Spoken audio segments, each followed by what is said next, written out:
Bismillahirrahmanirrahim. Assalamualaikum warahmatullahi wabarakatuh. Alhamdulillahirabbil alamin wassalatu wassalamu ala asyrafil anbiya'i wal mursalin wa ala alihi wa sahbihi wattabi'ina lahum bi ihsanin ila yaumiddin summa amma ba'd. Hadirin dan hadirat jamaah sholat maghrib dan isya Masjid Al-Islam yang kami hormati, alhamdulillah pada malam hari ini setelah Ramadan kita memulai kembali pelajaran kitab Bulughul Maram. Bulughul Maram ini adalah kumpulan hadis-hadis berhubungan dengan hukum yang dikarang oleh Ibnu Hajar Al-Asqalani rahimahullah. Kita sampai kepada bab sholat, wabil khusus bab sholatil jum'ah, sampai kepada hadis ke-376.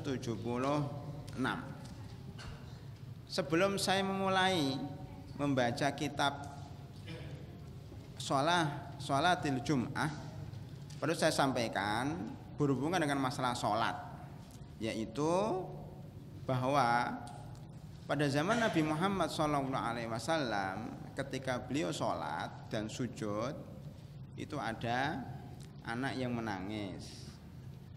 Maka beliau ketika mau sujud lama dan mau sholat panjang diurungkan demi untuk anak yang sedang menangis. Padahal beliau mau sujud lama, mau menyembah Allah Subhanahu wa ta'ala, berzikir, bertasbih, membaca Al-Quran mungkin lama. Tetapi berhubung ada satu orang yang menangis, beliau urungkan ibadahnya itu, kemudian dipersingkat demi siapa? Demi anak kecil yang menangis. Jadi sunahnya jika ada anak menangis maka sholatnya dipercepat. Itu bagi imam. Bagi makmum, wabil khusus ibunya atau bapaknya atau pamannya atau pakdenya atau budenya atau kakaknya atau adiknya, ya, hendaknya lebih mementingkan kemanusiaannya daripada sholatnya, ya. Karena sholat itu hak Allah dan anak itu adalah hak manusia. Kita dahulukan hak manusia, ya. Artinya apa? Jika ada anak menangis dan menangisnya itu agak fatal seperti tadi, saya tuh khawatir tadi itu jatuh atau sakit atau luka-luka dan sebagainya, maka dalam keadaan seperti ini kita boleh sebagai orang tua pertama membatalkan sholat demi untuk anaknya yang menangis ini. Atau kalau tidak membatalkan sholat, bergerak sedikit untuk menggendong atau memeluk anak itu sehingga anak itu berhenti menangisnya. Nah, itu apa? Prioritas dalam beramal, ya. Kenapa? Kalau kita sholat, ya, anak masih menangis, soalnya kita nggak khusyuk. Bukan hanya ibunya yang nggak khusyuk, tapi seluruh masjid jadi nggak khusyuk. Itu satu. Kedua, sholat isya ini jamaah ini bisa diundur, apalagi perempuan kan, tidak harus sholat jamaah di masjid. Maka untuk ibu sebaiknya dia kalau perlu dibatalkan demi untuk anak, ya, demi untuk anak. Jika memang tidak bisa diam kecuali kalau ibunya yang mendiamkannya. Ini perlu, namanya fikih prioritas. Jadi dari sini kita berarti bisa menggabungkan antara dua kebaikan.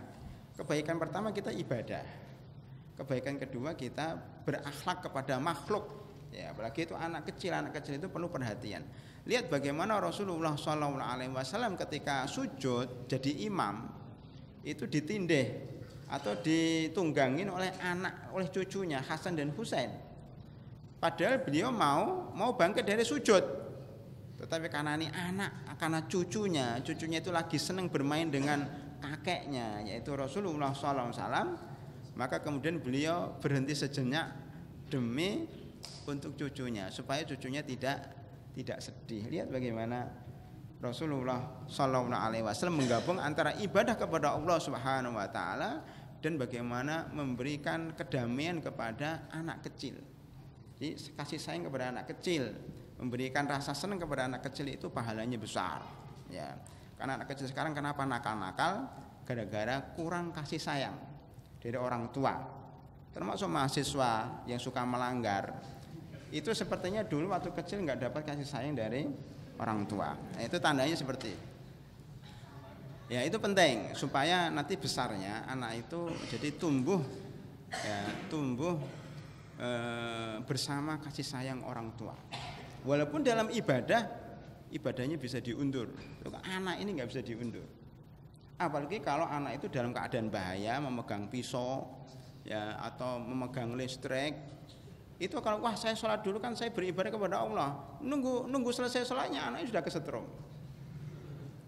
Ya, atau anaknya sudah membawa pisau, sudah tusuk-tusukan kan itu makanya jadi dipentingkan ya keselamatan anak daripada sholat, karena sholat bisa diqadha, sholat itu bisa diqadha dan diganti pada waktu lain.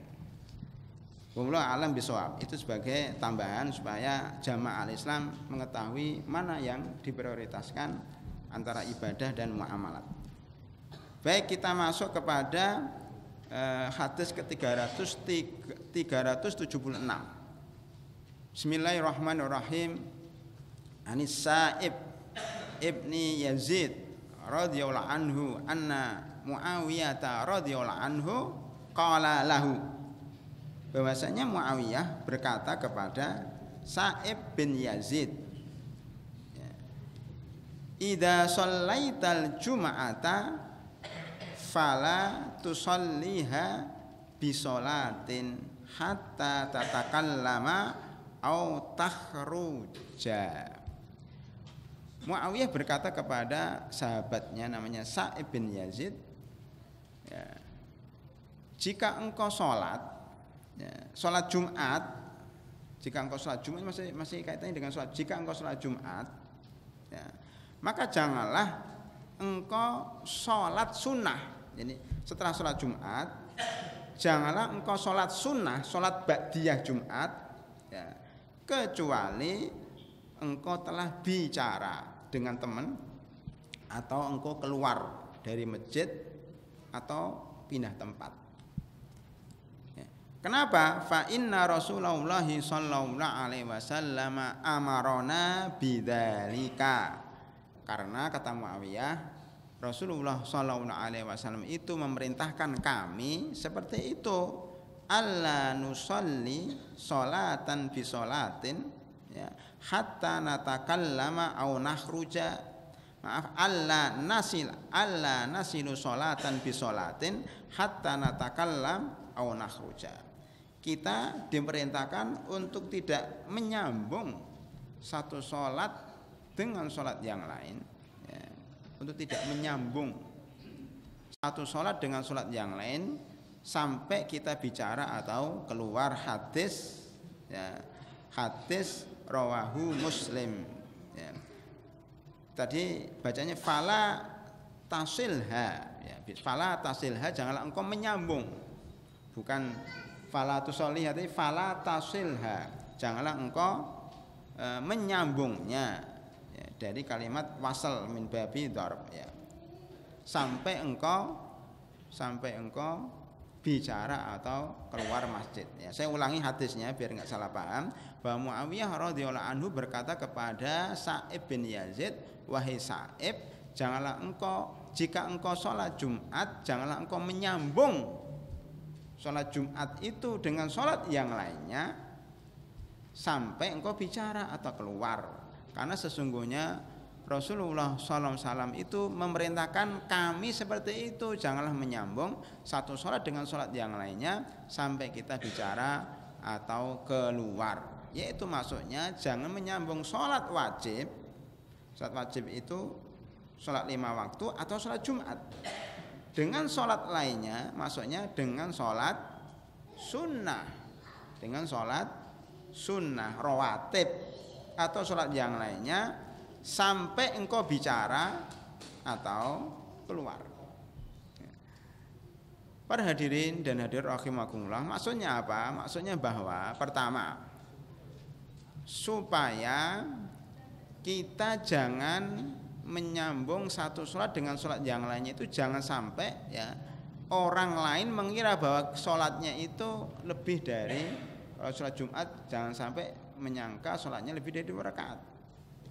Atau umumnya sholat isya tadi, jangan kita menyambung setelah sholat isya sampai kita pindah tempat atau bicara, supaya orang jangan mengira sholat isya itu 6 rakaat. Dan ini terjadi di mana? Terjadi di Mesir. Terjadi di Mesir. Ketika kami belajar di Mesir, itu mendapatkan seorang pedagang roti, ya, itu sholat isya di masjid sendiri, ya, sholatnya sendiri karena dia terlambat datang ke masjid. Saya perhatikan sholat isyanya ini 7 rakaat. Sholat isyanya 7 rakaat. Saya tanya, Mas, gitu, ini bahasa Mesir ya, Mas, ya, sebenarnya tadi sholat isyanya 7 rakaat ya? Dia jawab, iya. Gitu. Kenapa 7 rakaat? Nah, saya melihat orang-orang di sini kalau sholat 7 rakaat. Saya di sini, kalau saya di sini melihat orang-orang sholat isya 7 rakaat. Kemudian saya berpikir, iya, ternyata di masjid itu dekat kos-kosan kami itu memang sering jamaah sholat isya di sini itu habis sholat isya itu sholat sunnah 2 rakaat. 4 tambah 2 berapa? Setelah sholat 2 rakaat itu kemudian sholat witir. Sholat witir sebelum tidur disunahkan. Sholat witir sebelum tidur habis sholat isya itu disunahkan. Habis itu dia pulang ke rumah tidur, ya. Berapa jumlahnya? 4 tambah 2 berapa? 6 ditambah 1 berapa? 7. Nah, itulah yang dipahami oleh tukang roti. Ini dipahami oleh tukang roti sehingga dia mengikuti, dan hampir semuanya ngerjakan seperti itu, Pak. Hampir semuanya ngerjakan seperti itu. Maka itu kemudian menganggap, tukang roti itu menganggap bahwa sholat isya itu 7. Kesalahannya di sini di mana? Kesalahannya jamaah di situ bahwa dia sholat menyambung dengan sholat isya itu tanpa jeda atau tidak pindah tempat atau tidak berbicara. Dan itu dilakukan terus menerus di masjid itu secara terus menerus, sehingga membuat orang yang melihatnya berkeyakinan bahwa sholat isya itu 7 rakaat. Karena itu disinilah letak manfaat hadis Rasulullah SAW agar kita jangan menyambung satu sholat wajib ke sholat sunat kecuali kita bicara dulu. Maka paling tidak kalau salaman, habis salam assalamualaikum, assalamualaikum, itu sebelum sholat sunat nanya, gimana kabarnya? Sudah makan belum? Sudah. Memang kenapa enggak nanya saja? Nanya saja, sekedar membatalkan sholat. Jadi ngomong itu perlu. Ya, ngomong apa saja lah. Gimana kabarnya? Nama kamu siapa? Sudah mandi belum? Pokoknya carilah apa pembicaraan. Itu kalau kita apa? Kalau kita nggak bisa pindah. Kadang-kadang kalau kita habis sholat wajib itu nggak bisa pindah. Kenapa? Banyak berzikir. Zikir itu lama-lama. Mau pindah mana? Orang masih zikir semua. Mau ngusir orang nggak bisa. Kadang-kadang kita terpaksa sholat di tempat itu juga. Ya, makanya caranya bagaimana kita nanya sama orang, ngobrol dulu. Kalau nggak bisa ngobrol, paling tidak pindah tempat. Pindah tempat. Namanya tadi dari sini ke depan. Berarti pindah tempat. Itu hikmah pertama. Hikmah kedua yang disebutkan oleh para ulama bahwa ngobrol atau pindah tempat itu, ya, itu untuk memperbanyak pahala, supaya sajadah ini ya merasa senang. Karena apa? Karena setiap bagian dari sajadah ini pernah dipakai untuk tempat sujud. Ya, setiap lantai yang ada di Masjid Al-Islam ini dipakai untuk tempat sujud, ya, sehingga pahalanya itu ya merata. Karena ada suatu riwayat, ya, saya nggak ingat hadisnya, tapi ada suatu riwayat bahwa mereka ini tempat-tempat ini merasa merasa sedih kalau nggak dipakai untuk sholat, nggak dipakai untuk sholat itu merasa sedih. Ya, makanya kita ya kalau sholat itu jangan melulu di sebelah kanan, sebelah kiri, ya. Pindah, kadang di pojok, kadang di tengah, kadang di samping kanan, kadang samping kiri, supaya seluruh masjid ini memang dipakai untuk sholat. Yang ketiga, para hadirin rahimakumullah, hikmah ketiga, kita disunahkan sholat sunnah di rumah. Ya. Kalau rumahnya dekat atau habis sholat itu ke rumah, itu biasakan sholat sunatnya di rumah. Ya. Kenapa? Katanya tadi, kalau kita sholat sunat di masjid terus, kalau sekali-kali nggak apa-apa. Di masjid pun pindah, apalagi di masjid terus nggak pindah, dikira itu sambungan daripada sholat isya atau sholat maghrib. Ya. Makanya tadi tata caranya kita pindah tempat atau bicara atau keluar, kata Rasulullah, atau kita keluar ke rumah sholat di rumah. Rumah itu punya jatah ibadah para hadirin ya, atau kamar. Ya, kamar mahasiswa ini kadang-kadang nggak berkah ya, kotor ya nggak bersih. Dan jarang dipakai untuk sholat, pakai untuk tidur sampai ilernya banyak seperti itu ya.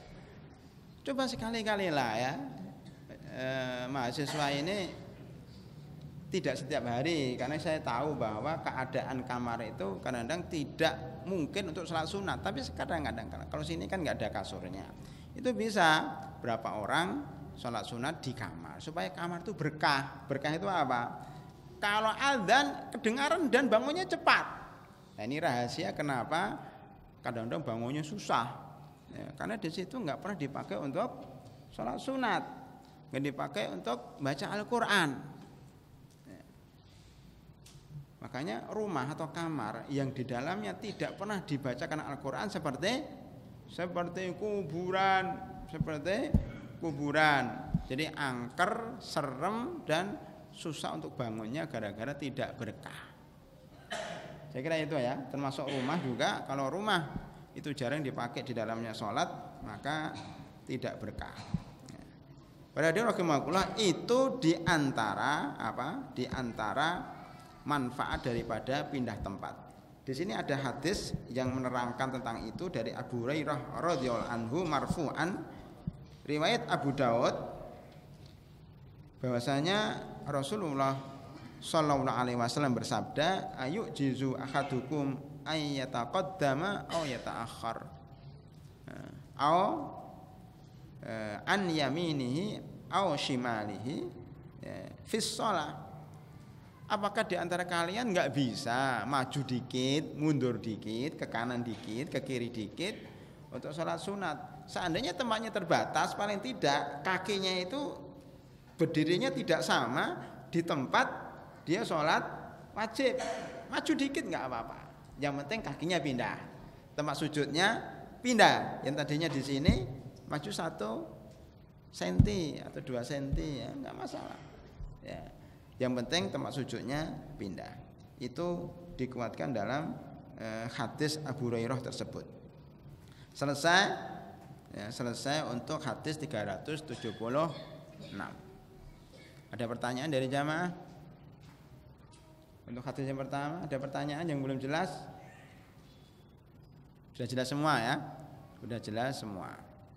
Jadi nanti pertanyaan dalam ujian, apa manfaat yang bisa diambil dari hadis ini? Anda tulis. Itu bagi yang ikut ujian nanti mahasiswa dan mahasiswi. Hadis ke-377. Wa an Abi Hurairah radhiyallahu anhu qala Rasulullah sallallahu alaihi wasallam, man igtasala, barang siapa yang mandi menurut fikih mandi itu maksudnya apa? Mandi besar, mandi junub, seluruh badannya diguyur air dari rambut paling atas sampai ujung kaki, itu namanya mandi dalam fikih ya. Kalau kita mandi seperti biasa tidak basah rambut itu namanya istihmam, ya, mandi kecil, itu enggak masuk dalam kategori ini. Maniktasala, maksudnya barang siapa mandi besar pada hari Jumat, ya. Summa ata al Jum'ata, kemudian dia mendatangi sholat Jumat, fasalla ma qudira lahu, ya, dia mendatangi masjid, kemudian sholat menurut kekuatan dia. Nah, ma qudira lahu itu sholat sesuai yang ditakdirkan oleh Allah Subhanahu wa taala. Ini menunjukkan apa para hadirin? Menunjukkan bahwa sholat sebelum Jumat itu tidak ada batasnya. Ya. Sebagian ulama mengatakan ini adalah sholat qobliyah Jum'ah. Di sini ada dua pendapat besar. Ada dua pendapat besar. Sebagian ulama mengatakan qobliyah Jumat itu ada berdasarkan hadis ini. Tapi sebagian juga mengatakan bahwa qobliyah Jumat itu tidak ada. Yang ada itu sholat apa? Sholatul intidhar. Sholatul intidhar, imam atau khatib naik mimbar, maka disebut dengan fasolli atau fasalla ma qudira lahu, maka hendaknya dia sholat sesuai dengan kekuatan dia, sesuai dengan takdir Allah yang menentukan berapa dia kuat sholat, berapa rakaat, ya. Oleh karena itu para hadirin rahimakumullah, ya, ini lebih menguatkan pendapat yang mengatakan bahwa sebelum Jumat itu tidak ada qobliyah, tetapi adanya adalah sholatul intidhar. Karena qobliyah itu kan 2 rakaat atau 4. Ini kan berapa rakaat terserah. Walaupun hanya beda penyebutan. Jadi enggak usah ribut, ya, ini hanya beda penyebutan, ya. Fa shalla ma qudira lahu, kemudian dia sholat sekuatnya, summa ansota, kemudian dia ansot itu diam, jadi nggak boleh ngomong, diam, hatta yafrugol imam min khutbatihi, sampai imam selesai dari khutbahnya. Ya kan urutannya begitu, mandi, datang pada hari Jumat sebelum imam naik mimbar, dia sholat sebanyak-banyaknya, ya, kemudian wabil khusus dia membaca surat Al-Kahfi, ya. Al-Kahfi ini kan sunnahnya dibaca pada hari Jumat, maka yang belum menyelesaikan surat Al-Kahfi hendaknya dibaca pada waktu sholat ini. Ini kita harapkan mahasiswa khususnya coba diulang-ulang itu surat Al-Kahfi itu setiap Jumat, wabil khusus ketika menunggu sholat Jumat itu sekali baca bisa selesai, itu sekali rakaat atau dibagi 2 rakaat. Rakaat pertama itu 4 lembar, rakaat kedua 4 lembar, nah, itu insya Allah selesai itu surat Al-Kahfi, ya. Jadi kemudian dia diam mendengar imam, ketika khatib naik mimbar dia percepat sholatnya, ya. Summa yusolli ma'ahu, kemudian dia sholat bersama imam sampai selesai. Ghufira lahu ma bainahu wa bainal jum'ah. Apa hadiahnya, apa pahalanya kalau kita sholat seperti ini? Maksudnya apa pahalanya kalau kita mengerjakan seperti yang diperintahkan oleh Rasulullah Sallallahu Alaihi Wasallam, ya, maka pahalanya adalah diampuni dosa-dosanya. Nah, enak kan? Diampuni segala dosa-dosanya antara Jumat ini dengan Jumat berikutnya, ma bainahu wa bainal jum'atil ukhra. Kan enak kan? Ini namanya kerja cerdas, yaitu kerja yang ringan tapi pahala banyak. Mesti kita cari kerjaan yang ringan tapi uangnya gede, kan gitu. Mesti orang nyari, kerjanya cuma duduk-duduk datang uang banyak, kerjanya cuma tanda tangan uangnya banyak, ya.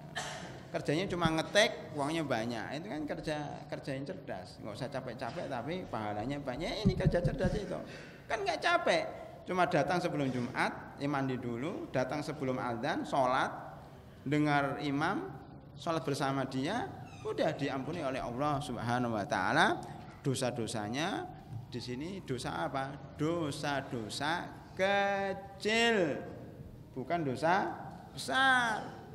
Ya. Dosa-dosa kecil yaitu dosa-dosa yang tidak ada ancaman dari Allah Subhanahu wa taala.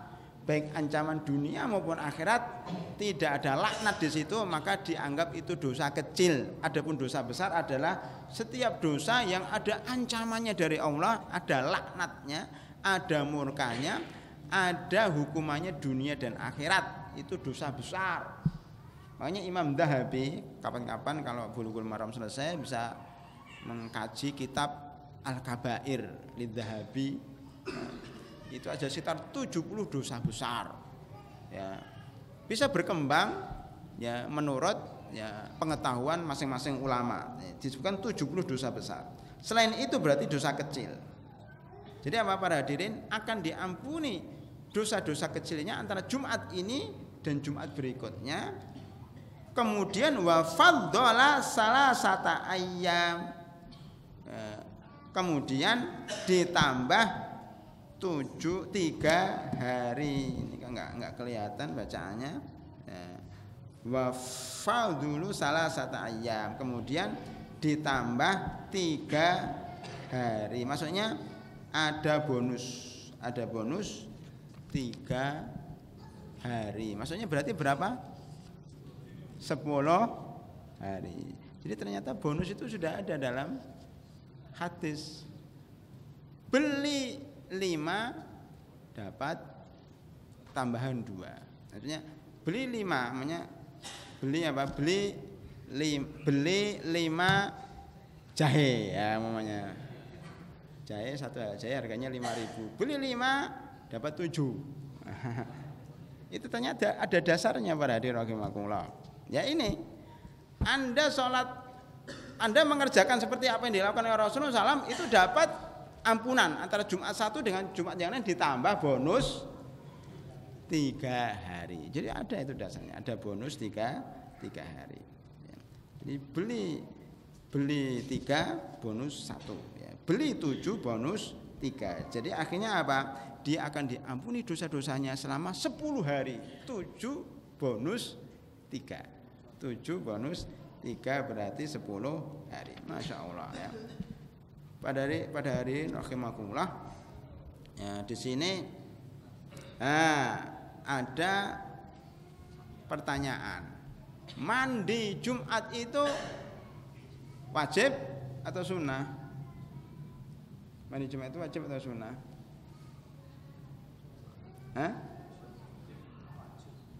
Mandi Jumat itu hukumnya sunnah muakkadah menurut pendapat yang lebih benar ya. Dalilnya apa? Dalilnya hadis-hadis yang pernah kita sampaikan ya, barang siapa yang berwudu kemudian pergi sholat Jumat, jadi ini berwudu tidak disebutkan mandi. Di sini ada hadis lain riwayat Imam At-Tirmidzi disebutkan manik tasala fal ghuslu afdal, barang siapa yang mandi maka mandi lebih afdal. Lebih afdal daripada sekedar wudu. Ya, ini menunjukkan bahwa mandi Jumat itu hukumnya sunnah muakkadah, walaupun ya sebagian ulama mengatakan wajib. Ada berdasarkan hadis al-ghuslu yaumil jum'ati wajibun ala kulli muslimin.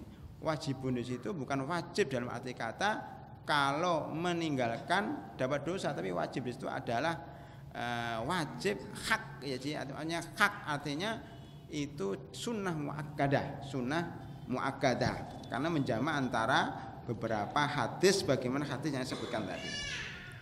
Baik, hadirin rahimakumullah ya. Kita masuk kepada hadis berikutnya. Hadis keberapa? 378. Wa an Abi Hurairah radhiyallahu anhu anna Rasulullah sallallahu alaihi wasallam dzakara yaumal jum'ah. Dari Abu Hurairah radhiyallahu anhu bahwasanya Nabi Muhammad sallallahu alaihi wasallam menyebutkan tentang keutamaan hari Jumat. Kemudian beliau bersabda, fihi sa'atun la yuwafiquha muslimun. Di hari Jumat itu ada suatu waktu atau 1 jam. 1 waktu atau 1 jam tidaklah seorang hamba muslim, abdun muslimun, wa huwa qaimun yusolli, sedang dia berdiri dan sholat, yas'alullaha azza wa jalla syai'an, ya, seraya meminta kepada Allah Subhanahu wa taala sesuatu, illa a'tahu iyyahu, kecuali Allah pasti memberi permintaan hambanya itu, wa asyara biyadihi, ya. Kemudian beliau memberikan isyarat kepada sahabatnya itu dengan tangannya. Jadi maksudnya apa? Maksudnya bahwa ada satu, ini penting, ada satu waktu yang jika seorang muslim itu berdoa pada hari Jumat maka pasti mustajab. Artinya doa mustajab itu diantaranya para hadirin rahimahullah, pertama antara adzan dan qomat, doa mustajab sepertiga malam terakhir, ya, sejak jam 2 sampai sebelum subuh, ya. Kemudian waktu mustajab yaitu sebelum berbuka puasa, itu waktu mustajab. Ketika kita didolimi orang, imam adil, itu termasuk waktu atau tempat atau orang yang doanya mustajab. Salah satu la turaddu da'watuhum, 3 golongan yang doanya tidak ditolak oleh Allah Subhanahu wa taala. Yang pertama adalah orang yang puasa sampai dia berbuka atau sebelum dia berbuka.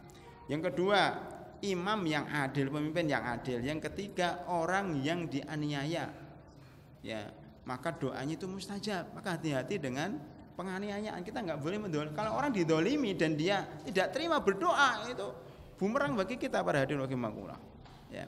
Kalau kita mendolimi orang, kemudian orang itu tidak terima dan dia tidak bisa membalas kedoliman kita, dan dia berdoa kepada Allah Subhanahu wa taala, itu doa itu menjadi bumerang bagi kita, bagi yang mendolimi.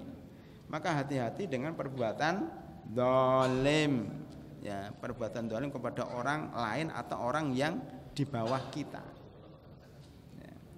Termasuk doa yang mustajab adalah ketika hari Jumat, ketika hari Jumat. Kapan itu tidak disebut, ya, tidak disebut di sini. Kemudian ada riwayat Imam Muslim, iya sa'atun khafifah. Maksudnya itu waktunya cuma sebentar, ya. Pada hari Jumat itu kapan nggak disebut, nanti disebut pada hari lain, ya. Jadi di sini Rasulullah SAW itu asyara biyadihi yuqalliluha. Nggak tahu bagaimana yuqalliluha. Pokoknya ini waktunya cuma sedikit. Kan begini, kalau kita terjemahkan dalam bahasa kita, pada hari Jumat itu ada waktu cuma sebentar, ada waktu berapa menit gitu. Itu kalau orang berdoa di situ akan mustajab. Waktunya kapan? Cuma sedikit, sedikit. Yuqalliluha, tidak panjang-panjang, tidak panjang-panjang. Itu maksudnya asyara biyadi yuqalliluha, sedikit. Kalau misalnya kan waktunya panjang, nah itu yang maksudnya berarti itu waktunya panjang, membesar-besarkan sesuatu. Tapi kalau cuma kecil, apa itu kecil, nah gitu. Yuqalliluha, meremehkan atau maksudnya mengatakan bahwa itu waktunya cuma dikit, kecil gitu. Waktunya cuma sebentar. Nah, ini menunjukkan bahwa kadang-kadang dalam penyampaian itu perlu gerakan fisik, ya, untuk menjelaskan suatu masalah. Itu sering dilakukan oleh Rasulullah Shallallahu Alaihi Wasallam. Beliau juga mengatakan, saya dan kafil yatim itu nanti di surga itu kedudukannya seperti ini. Ini maksudnya ini saya, ini orang yang mengkafili anak yatim, seperti itu. Jadi asyara bi syababataihi al-wusta, ya, namanya gitu. Jadi beliau memberikan isyarat 2. Sekarang ini beliau memberikan isyarat waktunya cuman sedikit, enggak panjang-panjang. Jadi memberikan isyarat itu penting di dalam menjelaskan sesuatu. Penting itu di dalam menjelaskan sesuatu. Baik, kita langsung ke hadis berikutnya karena hadis berikutnya nerangkan hadis yang masih umum. Makanya para hadirin rahimakumullah, kalau kita ingin memahami suatu masalah, suatu hukum, hendaknya menggabung antara satu hadis dengan hadis yang berikutnya. Jangan cuma tahu satu hadis langsung mengistimbatkan hukum. Berfatwa enggak boleh. Tidak boleh seseorang berfatwa sampai dia menguasai hadis-hadis hukum. Termasuk di dalamnya Bulughul Maram. Ini syarat berfatwa harus khatam Bulughul Maram. Enggak khatam Bulughul Maram enggak sah fatwanya. Bagaimana dia memfatwa Bulughul Maram aja enggak baca? Umdatul Ahkam yang lebih kecil aja enggak baca. Ini kumpulan hadis-hadis hukum. Maka para ulama ushul fiqh mengatakan salah satu syarat menjadi mujtahid adalah menguasai hadis-hadis hukum, di antaranya hadis Umdatul Ahkam. Kalau Umdatul Ahkam itu hadis-hadis yang diriwayatkan oleh Imam Bukhari dan Muslim, lebih kecil. Atau hadis Bulughul Maram. Ini ada hadis-hadis dhaifnya juga, tapi hadisnya lebih banyak daripada hadis Umdatul Ahkam. Maka di sini ada satu hadis diterangkan hadis berikutnya. Apa hadis berikutnya? Dari Abi Burdah an abihi radhiyallahu anhu qala sami'tu Rasulullah sallallahu alaihi wasallam yaqul hiya ma baina ayyajlisal imamu ila antuk shalah. Kata beliau pernah dengar Rasulullah sallallahu alaihi wasallam bersabda, waktu itu antara duduknya imam. Waktu itu antara duduknya imam, maksudnya duduknya imam maksudnya apa para hadirin? Duduk dari khutbah pertama. Jadi ketika khutbah innalhamdulillah terus barakallahu lakum fil Qur'anil Karim, kemudian dia duduk. Sejak itulah mulai masuk waktu yang mustajab. Makanya terus fastaghfiruhu innahu huwal ghafurur rahim. Itu suruh istighfar. Kenapa suruh istighfar? Karena pada waktu itu waktu mustajab. Kalau kita berdoa maka dikabulkan oleh Allah Subhanahu wa taala. Ada yang mengatakan hanya waktu pas duduk saja, hanya berapa detik itu, enggak sampai, kadang-kadang cuma 1 menit 2 menit. Tapi hadis ini mengatakan apa? Itu sampai sholat selesai, berarti agak panjang. Imamnya khutbah kedua itu masih berarti. Makanya doa yang dibaca oleh khatib Jumat itu khutbah yang doa yang mustajab. Kenapa? Antara duduk sampai salam. Makanya doa khatib pada khutbah kedua itu doa yang mustajab menurut hadis ini. Termasuk sholat Jumatnya, termasuk sujudnya, termasuk rukuknya, ya, termasuk doanya sebelum salam, itu semuanya mustajab menurut hadis ini. Jadi hadis ini mengatakan apa para hadirin? Mengatakan bahwa waktunya adalah antara duduknya khatib sampai selesainya sholat. Irawahu Muslim. Kemudian dikritik, ya, maksudnya dikritik itu dikomentari hadis ini oleh siapa? Oleh Daruqutni. Daruqutni mengatakan itu bukan perkataan Nabi Muhammad SAW, tapi itu perkataan rawi. Siapa rawinya? Abi Burdah. Jadi walaupun rawahu Muslim, tapi itu bukan perkataan Nabi Muhammad sallallahu alaihi wasallam menurut Imam Daruqutni, tapi perkataan rawinya yaitu Abi Burdah. Abi Burdah itu meriwayatkan, memahami, menafsirkan sendiri itu antara duduknya khatib sampai selesainya sholat, ya. Makanya pada hadirin rahimakumullah, di sana ada pendapat lain yang lebih sahih.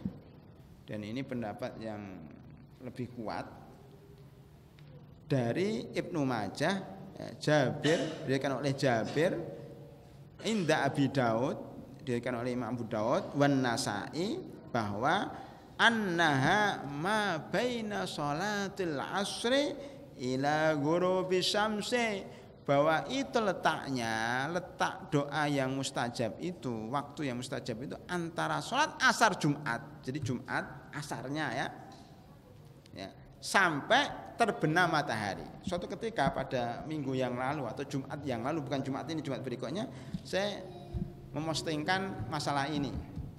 Ya, saya tulis di Telegram sama Facebook.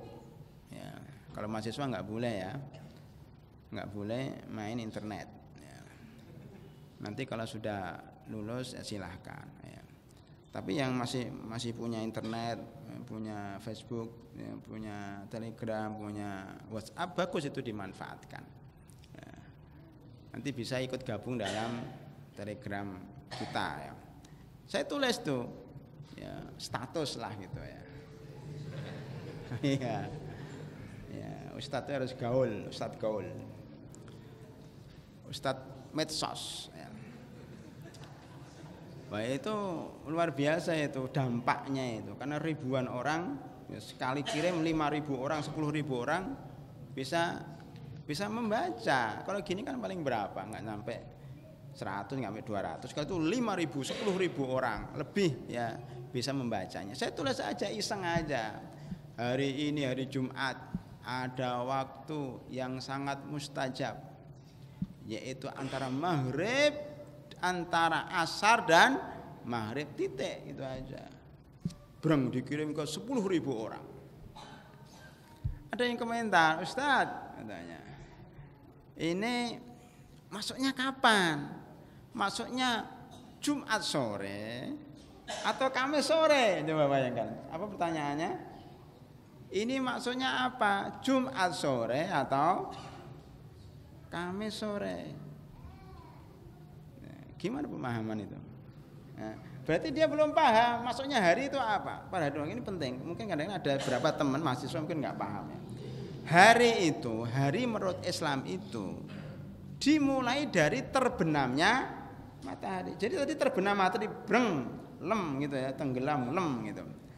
Itu mulailah sejak maghrib sampai sekarang ini sudah hari Ahad. Ini hari Ahad. Ya, bukan Sabtu sore, salah. Ini sudah hari Ahad, malam Ahad. Itu yang benar. Kalau Sabtu malam itu salah. Ini namanya malam Ahad. Malam Ahad ketiga. Makanya kadang-kadang saya komplain dengan DKM ini. Benar. Karena DKM ini bukan ketua DKM-nya, tapi bagian ubudiyahnya.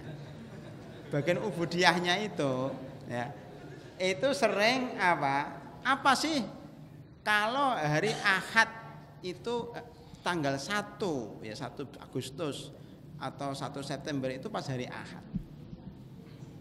Itu Ahad pertama atau belum masuk? Belum masuk. Kalau nggak salah, menurut Al-Islam di sini, pengurus di sini mengatakan itu belum masuk, Ustaz. Karena dihitung Sabtunya.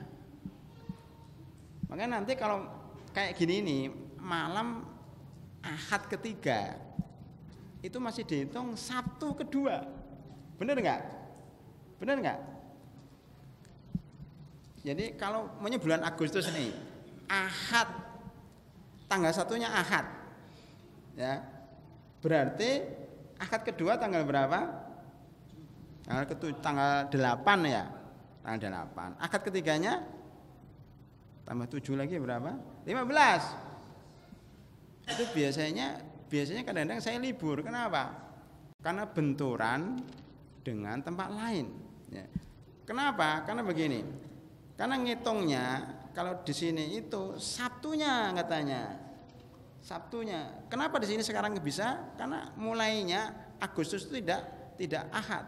Jadi ini Sabtu masuk, Ahad masuk. Ini Sabtu ketiga, Ahad ketiga. Ini oke lah, bagus. Tapi suatu ketika ada Sabtu kedua, Ahad ketiga, ini komplain. Loh ini kan baru Sabtu kedua. Saya bilang sudah Ahad ketiga. Yang benar siapa, Pak? Yang benar siapa? Ini Sabtu kedua. Bukan jadwal saya. Jadwalnya Ustaz lain. Tapi kan Ahad ketiga. Nah, saya ngambil Ahadnya. Yang benar yang mengatakan ini Ahad ketiga. Dalilnya Bulughul Maram. Karena hari itu dimulai dengan terbenamnya matahari. Ini sudah masuk akad, bukan Sabtu lagi. Jangan bicara Sabtu sudah selesai. Padahal kajian Bulughul Maram ini mulainya batal maghrib atau batal isya, sudah masuk hari lain. Jangan dihitung satu lagi dong. Ini sudah akad ketiga. Sampai besok itu akad. Kalau hitungannya Sabtu, ya ini bukan masuk Sabtu, sudah masuk akad. Ya. Nah, sekarang kita mau ngambil mana? Ya, mau ngambil Sabtu atau ngambil akad? Kalau saya cenderung ngambil akad karena mengikuti kalender atau aturan dalam kalender Hijriah atau dalam kalender Islam. Mulai hari adalah maghrib. Maka di sini sekarang akad. Oleh karena itu, kalau terbenam matahari ya pada waktu Kamis malam salah ya. Kamis itu sorenya tenggelam matahari, maka itu sudah malam Jumat. Kalau malam Jumat berarti apa? Pertama, kita boleh mulai membaca surat Al-Kahfi. Ba'dal maghrib. Orang mengatakan Kamis malam, tapi salah. Benernya malam Jumat. Enggak ada Kamis malam, itu Kamis itu sampai maghrib saja, Pak. Ya, adanya malam Jumat atau malam Kamis ini malam Jumat. Mulai surat Al-Kahfi. Ya. Anda boleh mandi Jumat sejak maghrib. Anda boleh mandi Jumat sejak maghrib, dihitung itu mandi untuk hari Jumat. Ya. Makanya kalau orang umpamanya sudah berkeluarga, ini untuk mahasiswa tambahan saja ya. Belum balik masalahnya. Kalau orang berhubungan suami istri malam Jumat ya, kemudian mandi sebelum subuh, itu dianggap sudah mandi Jumat. Jadi sah ya, dua niat. Niat mandi junub sekaligus mandi Jumatan. Itu praktis ngirit air. Udah, itu untuk Jumatan sekaligus, nanti Jumatan nggak usah mandi lagi. Ya, apalagi kalau airnya memang sedang menipis. Ya. Itu para hadirin rahimakumullah. Ya. Maka sekali lagi yang dipakai adalah malam Jumat. Maka malam Jumat kapan? Malam Jumat mulai Kamis sore itu, maghrib sudah malam, terus sampai kapan? Sampai tenggelam matahari pada hari Jumat, yaitu malam Sabtu. Maka yang tadi nanya, Ustadz, maksudnya itu Kamis sore atau Jumat sore? Berarti orang itu nggak paham hari. Ya maksudnya Jumat sore dong. Di suatu hari, di hari Jumat itu ada suatu waktu yang mustajab, yaitu antara maghrib dan antara asar dan maghrib. Maksudnya di akhir-akhir Jumat sore. Udah tenggelam itu udah nggak Jumat lagi. Gitu. Disitulah ada satu kaidah bahwa suatu yang mustajab itu ada di akhir sesuatu. Di akhir sesuatu, maka kita lebih cenderung pendapat ini, bahwa waktu yang mustajab pada hari Jumat adalah sebelum maghrib. Ya, antara asar, semakin dia mendekati maghrib semakin mustajab, karena di akhir hari Jumat. Lihat sepertiga malam terakhir, semakin mendekati subuh semakin mustajab. Semakin mendekati buka, kalau puasa maka semakin mustajab. Semakin tua mau mati, semakin doanya semakin mustajab, Pak. Ya, itulah waktu-waktu umur kita yang paling berharga itu sebelum mati itu, Pak. Ya, ini menentukan, Pak, menentukan benar. Mungkin selama 70 tahun dia maksiat, tapi 5 hari terakhir dia taubat. Taubat, setobat-tobatnya. Wah, ini ahli surga, Pak. Ahli surga, karena detik-detik terakhir itu menentukan. Berbeda dengan orang selama 70 tahun beribadah luar biasa. 5 hari terakhir, 2 hari terakhir, bahkan 1 hari terakhir dia maksiat atau syirik, dia masuk neraka. Itu kisah seorang rahib ahli ibadah Bani Israel itu. Yang ulama yang paling hebat pada waktu itu. Tapi matinya apa? Su'ul khatimah. Dia berzina, ya. Kemudian dia membunuh, dia berbohong, kemudian terakhir dia disalib oleh raja itu. Kemudian terakhir sebelum mati setan mengatakan, kamu tunduk kepada saya sebelum dipanah. Dia tunduk kepada setan, langsung dipanah. matinya dalam keadaan su'ul khatimah, pada selama bertahun-tahun dia ahli ibadah. Ya, enak mana? Baik di awal, jelek di akhir, atau jelek di awal, baik di akhir, enak mana? Enak baik di awal, lebih baik di akhir. Nah, itulah rahasia kenapa kita minta ihdinas siratal mustaqim. Ya Allah, kami itu minta petunjuk walaupun saya sekarang sudah di Al-Islam, ya sudah alumni Al-Islam, sudah hafal 30 juz, tidak menjamin kalau Anda nanti matinya dalam keadaan Islam. Ya, banyak ada ya, bukan banyak, ada sebagian alumni Al-Islam kemudian menyeleweng, ya. Ada nyeleweng, akidahnya enggak jelas kemana. Ada juga seperti itu. Makanya kita takut kepada Allah Subhanahu wa taala kalau tiba-tiba hati kita dirubah menjadi hati yang tidak sesuai dengan akidah, tidak sesuai dengan apa yang diperintahkan Allah Subhanahu wa taala. Maka kita minta, Allahumma inna nas'aluka husnal khatimah. Ya Allah, kami minta husnul khatimah, hari akhir yang baik, ya. Sebaik-baik amal itu wa khairul a'mali khawatimah, gitu. Sebaik-baik amal itu di akhir itu endingnya. Orang katakan happy ending. Tahu nggak happy ending artinya apa? Kesudahan yang menyenangkan, itu sebenarnya bahasa husnul khatimah. Yaitu husnul khatimah itu happy ending, ya. Jadi ini para hadirin ringkasnya bahwa hari Jumat itu ada suatu waktu yang jika kita berdoa itu mustajab. Kapan? Menurut pendapat yang lebih kuat adalah antara asar dan maghrib. Walaupun di sini kemudian Imam Ibnu Hajar mengatakan perbedaan para ulama sampai 40 pendapat. Sampai 40 pendapat dalam menentukan waktunya kapan yang mustajab itu.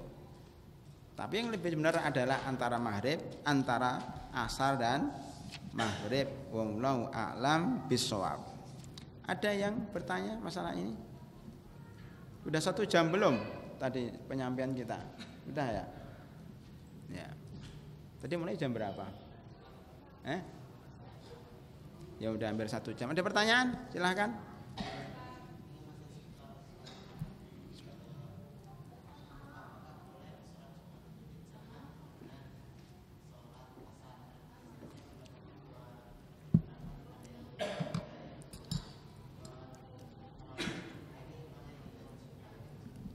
Baik, pertanyaannya bagus. Apakah boleh sholat Jumat itu dijamak dengan sholat asar? Jawabannya apa para hadirin? Masuk dalam ujian ya, ditakut. Karena kalau nggak diuji itu nggak dicatat dan nggak dihafal. Maka ujian itu penting.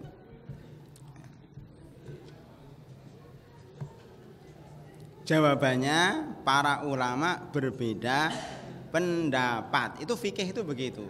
Semuanya atau hampir sebagian besarnya para ulama berbeda pendapat. Makanya ahli fikih itu biasanya orangnya fleksibel, toleran, menghargai pendapat orang lain. Itu ahli fikih kayak gitu. Sudah terbiasa berbeda pendapat. Jadi nggak fanatik dengan pendapatnya, kemudian menyerang pendapat orang lain, nggak kayak gitu. Ya, itu biasanya orang seperti itu nggak belajar fikih. Jadi para ulama berbeda pendapat. Pendapat pertama, tidak boleh dijamak antara sholat Jumat dengan asar. Kenapa? Karena sholat Jumat itu bukan sholat zuhur. Sholat Jumat itu punya ritual sendiri, ya. Punya ritual sendiri, syarat-syarat sendiri yang berbeda dengan sholat zuhur. Maka tidak boleh dijamak dan belum pernah dilakukan oleh Rasulullah SAW. Gitu. Pendapat kedua mengatakan boleh dijamak. Kenapa boleh dijamak? Karena sholat Jumat ini adalah ringkasan sholat duhur, ringkasan. Bedanya di mana para hadirin? Bedanya di dalam memahami sholat Jumat ini masuk sholat duhur atau bukan. Kalau yang mengatakan itu sholat kalau mengatakan itu sholat sendiri berbeda dengan sholat duhur, maka tidak boleh dijamak. Kalau mengatakan bahwa sholat Jumat itu ringkasan dari sholat duhur, maka boleh dijamak. Ini kan ringkasan. Ringkasannya bagaimana? Duhur 4 rakaat nih. 2 rakaatnya itu diwakili khutbah, maka khutbahnya 2 ya. Khutbahnya 2. Khutbah pertama itu rakaat pertama.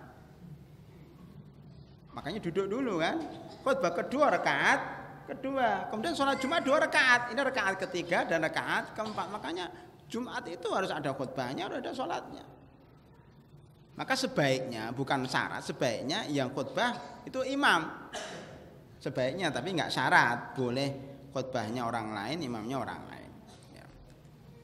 Nah, di dalam mazhab Syafi'i, silahkan nanti mahasiswa tugas dilihat di dalam kitab Asbah wan Nadhair. Apa? Dalam kitab apa? Al-Asbah wan Nadhair. Karangannya siapa? Karangannya Al-Imam As-Suyuti, Jalaluddin As-Suyuti. Jalaluddin ada 2. Jalaluddin Mahalli, Al-Mahalli, dan Jalaluddin As-Suyuti. Nah, ini penting nih ya. Jalaluddin As-Suyuti adalah Jalaluddin yang berasal dari kota Asyut. Jalaluddin Al-Mahalli adalah Jalaluddin yang berasal dari kota Mahallah Al-Kubra. Mahallah Al-Kubra. Ini namanya kan sama, cuma beda tempat. Asyut itu ada di Mesir. Mahallah Kubra juga ada di Mesir. Jadi beda kota saja, tapi sama-sama Jalaluddin. Ya, semuanya dari mazhab Syafi'i. Lah, yang lebih terkenal adalah Jalaluddin Suyuti. Ini orang ini mempunyai ilmu yang sangat banyak. Ya, dia ahli semua bidang ilmu agama. Dia ahli tafsir, ahli hadis, ahli fikih, ahli usul fikih dan seterusnya. Semuanya buku dia karang, semua judul. Dia mempunyai buku apa dalam Qawaid Fiqhiyah namanya Asbah wan Nadhair Jalaluddin Suyuti. Nanti dibuka dalam bab kaidah yang diperselisihkan, al-qawaid al-mukhtalaf fiha. Itu nanti ditulis apakah sholat Jumat itu, di situ ada tanda tanya, apakah sholat Jumat itu sholat yang mempunyai ritual sendiri atau sholat yang merupakan ringkasan dari sholat duhur. Hal sholat Jumat ya ala khiyaliha am hiya maqsurah. Nah, begitu. Artinya dalam madhab Syafi'i sendiri, kalau ada tanda tanya itu menunjukkan bahwa dalam madhab Syafi'i sendiri terjadi perbedaan pendapat. Bukan dengan madhab lain. Dan madhab Syafi'i sendiri sudah berbeda pendapat. Dalam tubuh madhab Syafi'i sendiri ada perbedaan pendapat. Ya. Ada yang mengatakan sholat Jumat itu ritual sendiri, ada yang mengatakan sholat Jumat itu adalah ringkasan daripada sholat duhur. Itu jawabannya. Para ulama berbeda pendapat. Mana yang rajih? Nah, yang rajih adalah jika kita dalam keadaan safar, maka tidak harus sholat Jumat. Nanti disebutkan bahwa sholat Jumat tidak wajib atas musafir. Dan dalam matan Abi Suja disebutkan syarat sholat Jumat itu adalah dia mukim. Mukim itu tinggal di tempat kayak kita ini. Siapa nama mahasiswa ini mukim. Nah, tinggal di tempat maka dia wajib sholat Jumat. Kalau musafir itu dalam perjalanan. Nah, kemudian para ulama menjelaskan musafir itu artinya dia di atas kendaraan. Kalau di atas kendaraan tidak wajib sholat Jumat. Tapi kalau dia musafir tapi tinggal di rumah Pak D-nya, tinggal di rumah budenya, Pak Le-nya, tinggal begitu sudah nyampe, sampingnya ada masjid, maka dia masih diwajibkan sholat Jumat karena dia sudah nyampe gitu, nyampe tempat. Kalau dalam perjalanan ya sudah nggak usah sholat Jumat, cukup dia jamak antara duhur dan asar. Tapi kalau dia mukim, maksudnya mukim tinggal tadi, dia ikut sholat Jumat, nanti sholat asarnya nanti aja. Untuk keluar dari perbedaan pendapat para para ulama. Wallahu a'lam bissawab. Ada yang lain? Ya, silahkan.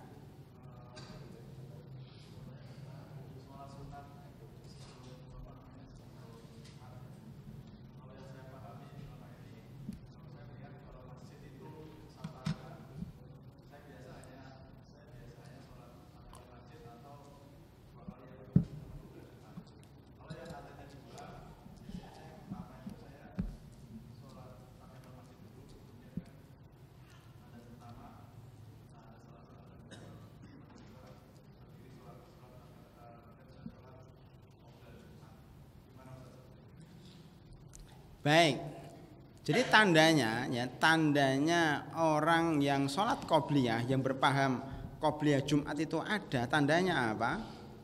Adanya 2 kali. Adanya 2 kali.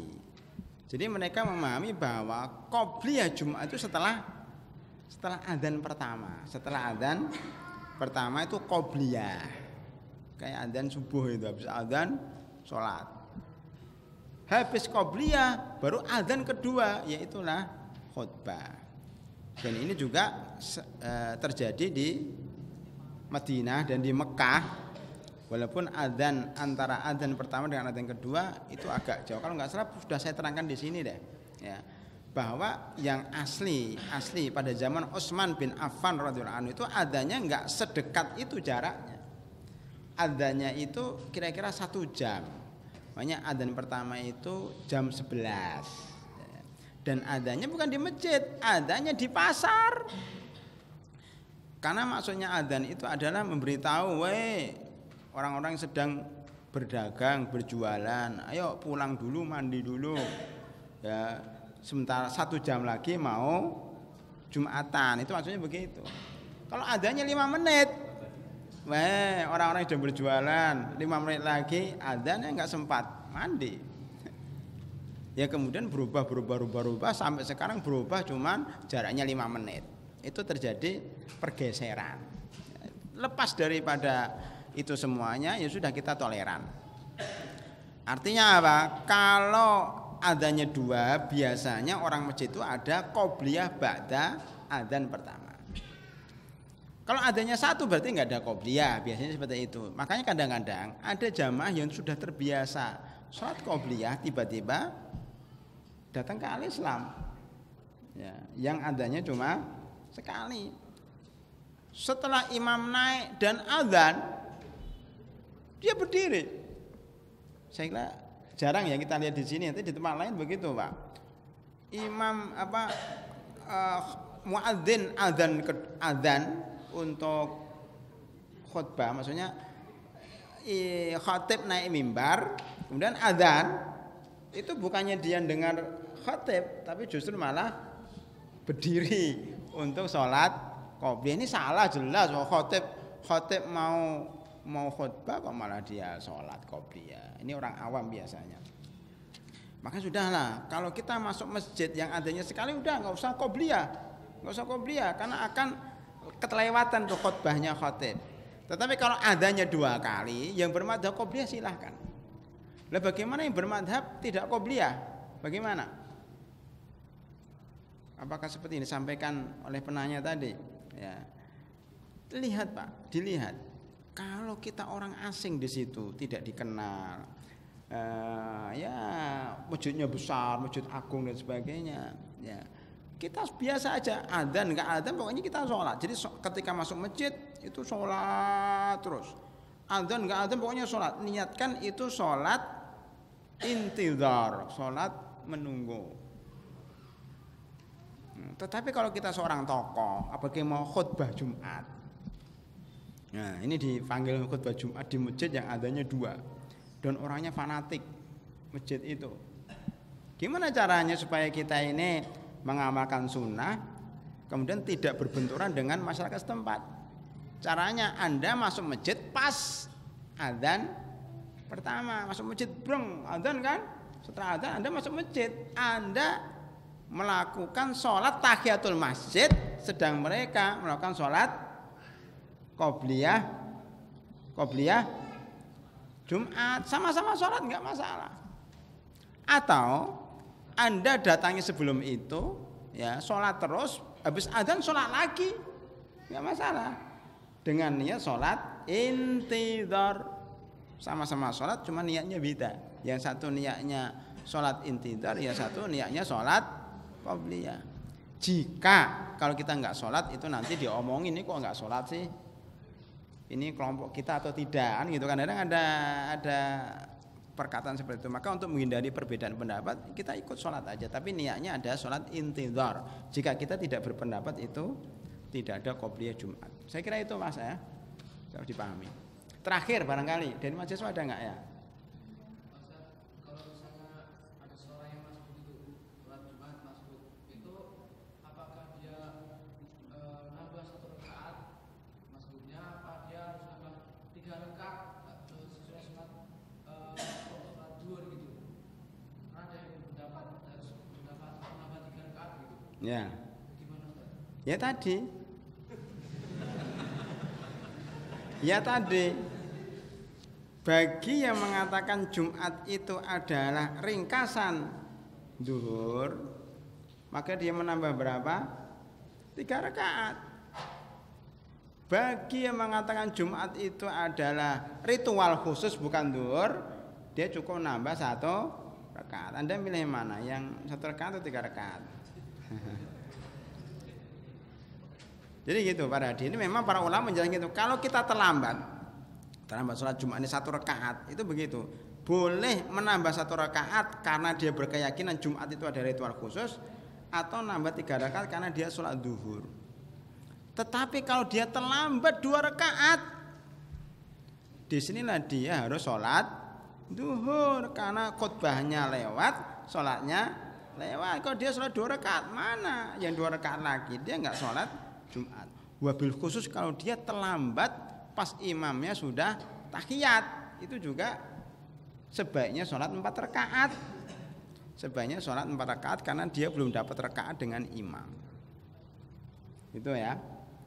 Makanya ibu-ibu yang nggak ikut sholat Jumat, dia sholat duhur. Sholat duhur. Kita juga begitu, yang lewat sholat Jumat dia sholat duhur. Wallahu a'lam bishawab. Ada lagi? Ya.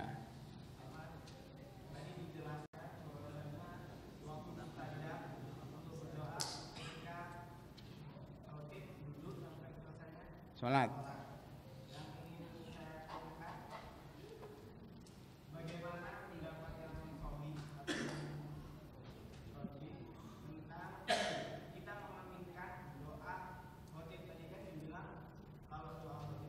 Mustajab. Ya, ini juga sering terjadi perselisihan pendapat tentang amin. Amin itu ada dalilnya enggak sih? Amin ada dalilnya. Amin itu ada dalilnya. Dalilnya apa? Idza qala al-imamu ghairil maghdubi 'alaihim faqulu amin, kan ada. Jika imam itu mengucapkan ghairil maghdubi 'alaihim, maka katakanlah amin. Amin itu para ulama menjelaskan amin itu adalah stempelnya doa. Anda membuat surat keputusan nggak ada stempelnya, sah atau tidak sah? Tidak sah. Jadi kalau doa nggak ada aminnya, kayaknya kurang mustajab. Kurang mustajab karena stempelnya doa itu amin. Itu untuk masalah amin ya. Bahkan dalam Quran ya, itu dijelaskan bahwa Nabi Musa alaihissalam itu berdoa ya kepada Allah Subhanahu wa taala. Tetapi kemudian Allah berfirman, qad ujibat da'watukuma. Qad ujibat da'watukuma dalam surat Yunus ya. Telah dikabulkan doa kamu berdua. Loh, kok berdua? Kan yang doa cuma Nabi Musa. Kata para ulama, Nabi Harun, saudaranya ini enggak doa, dia cuma amin, amin, amin, amin. Itu dianggap doa. Yang doa cuma Nabi Musa, tapi orang katakan telah dikabulkan doa kamu berdua. Maka di sini khatib berdoa. Kemudian yang lain bilang amin, amin, amin, maka dikabulkan doa kalian semuanya. Padahal yang doa cuma khatib. Kenapa yang lain disebut doa? Karena dia mengaminkan doa itu. Jadi amin ada dalilnya. Yang kedua, kapan mengucapkan amin? Nah ini masalahnya. Kalau amin sih insya Allah itu sunnah dan diperintahkan. Cuma kapan dan berapa kali itu aja masuknya. Ada namanya saya doa dalam khutbah Jumat namanya. Allahumma ighfir lil mu'minina wal mu'minat amin. Wal muslimina wal muslimat amin. Al ahya'i minhum wal amwat amin. Innaka sami'un qaribun mujibud da'wat amin. Rabbana dhalamna anfusana amin. Wa illam taghfir lana wa tarhamna lanakunanna minal khasirin amin. Gitu. Jadi aminnya itu berapa kali enggak ada aturannya. Anda maunya mengatakan Allahumma amin. Firlil mu'minina amin wal mu'minan amin. Wah, silahkan aja kalau enggak capek. Amin itu dibolehkan, tapi berapa kali amin itu tidak ada aturan dalam Islam. Mau sekali mau dua kali. Yang paling praktis adalah aminnya di terakhir saja. Aminnya di terakhir saja. Jadi khotibnya ini doanya panjang banget. Makmumnya diem aja nunggu sampai selesai. Ya. Diem aja. Ya, namanya apa doanya? Allahumma lakal hamdu kama yanbaghi li jalali wajhika wa 'azimi sultanik. Allahumma diam aja. Allahumma sholli ala Muhammad wa ala ali Muhammad kama shallaita ala Ibrahim wa ala ali Ibrahim wa barik ala Muhammadin wa ala ali Muhammad kama barakta ala Ibrahim wa ala ali Ibrahim fil alamin innaka Hamidum Majid. Makmumnya ini belum selesai masih panjang, diam aja dulu. Diam dulu ya. Allahumma ighfir lil mu'minina wal mu'minat wal muslimina wal muslimat al ahya'i minhum wal amwat innaka sami'un qaribun mujibud da'wat ya qadhiyal hajat. Rabbana dhalamna anfusana wa illam taghfir lana wa tarhamna lanakunanna minal khasirin. Diam dulu. Makmumnya itu perhatikan ini kapan mau selesai, siap-siap mau bicarakan amin gitu maksudnya. Ya. Rabbana faghfir lana dzunubana wa israfana fi amrina wa tsabbit aqdamana wansurna 'alal qaumil kafirin. Rabbana ini mau selesai nih. Rabbana atina fid dunya hasanah wa fil akhirati hasanah wa qina adzabannar. Amin. Subhana rabbika rabbil izzati amma yasifun wa salamun alal mursalin walhamdulillahi rabbil alamin. Jadi paling praktis aminnya terakhir gitu. Enggak terlalu capek tapi maknanya insyaallah sama. Mana dalilnya? Dalilnya adalah surat Al-Fatihah. Coba Anda baca surat Al-Fatihah. Alhamdulillahi rabbil alamin. Amin. Nah, gitu. Ar-Rahmanur Rahim. Amin. Maliki yaumiddin. Amin kan enggak gitu. Tunggu dulu sampai selesai. Sampai ghairil maghdubi alaihim waladdallin. Amin. Jadi dari awal sampai akhir itu cukup diringkas dengan amin sekali. Itu kalau mau kerja cerdas. Ya. Tapi kalau Anda memperbanyak pahala dan mengucapkan amin setiap 5 detik ya nggak masalah. Tidak ada larangan. Siapa yang larang? Nggak ada yang larang. Ya, tidak yang larang. Ini semuanya ada dalilnya, ada masyru'nya ya. Wallahu a'lam bishawab. Saya kira itu ya. Cukup ya. Cukup. Mudah-mudahan yang sedikit ini bermanfaat. Lebih kurangnya mohon maaf. Kita tutup dengan doa kafaratul majlis. Subhanakallahumma bihamdika asyhadu an la ilaha illa anta astaghfiruka wa atubu ilaik. Assalamualaikum warahmatullahi wabarakatuh.